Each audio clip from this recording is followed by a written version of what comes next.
Welcome to ఐఫీ news channel. అధ్యక్ష,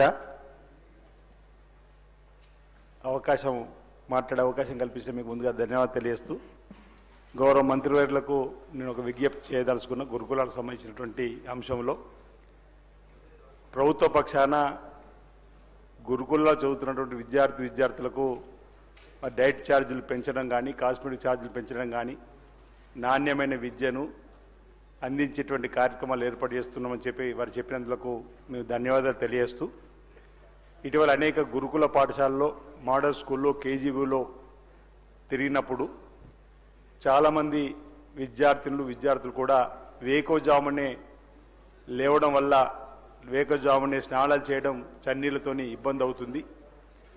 కొన్ని హాస్టళ్లలో solar సంబంధించినటువంటి పవర్తోని ఉంది, కానీ మెజార్టీ స్కూళ్ళల్లో, మోడల్ స్కూళ్ళలో కానీ ఈ గురుకులాలలో ఈ గ్లీజర్ లేకపోవడం వల్ల ఇబ్బంది అవుతుందని చెప్పని మరి విద్యార్థులు చెప్తున్నారు. కాబట్టి రాష్ట్రంలో ఉన్నటువంటి అన్ని గురుకులాలకు సోలార్ పవర్ సంబంధించినటువంటిది మనం ఒకవేళ అంటే అన్ని పాఠశాలకు ఒకే రూపంలో మనం నిధులు మంజూరు చేసినట్టయితే వాళ్ళకు వేకోజాములు లేచి చదువుకోవడానికి వేడి నీళ్ళు అందించిన వాళ్ళు అవుతాం.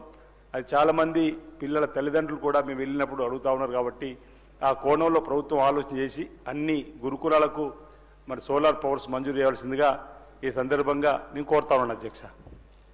మరి ఆదిశీనన్న గారు మాట్లాడినట్టుగా ఖచ్చితంగా పిల్లలు కొంత చలికాలం, ముఖ్యంగా ఏజెన్సీ ప్రాంతాలలో ఉండేటువంటి పిల్లలకైతే అది మరి ఆ వేడి నీళ్లు లేక ఇబ్బంది పడేటువంటి పరిస్థితి కూడా ఉంటుంది. కాబట్టి అట్లా రాష్ట్ర వ్యాప్తంగా కూడా ఇది కూడా పరిశీలించి తప్పకుండా మరి సోలార్ విద్యుత్ ద్వారా వారికి హాట్ వాటర్ అందించే విధంగా మరి తగు చర్యలు తీసుకుంటామని తెలియజేస్తా ఉన్నాం అధ్యక్ష.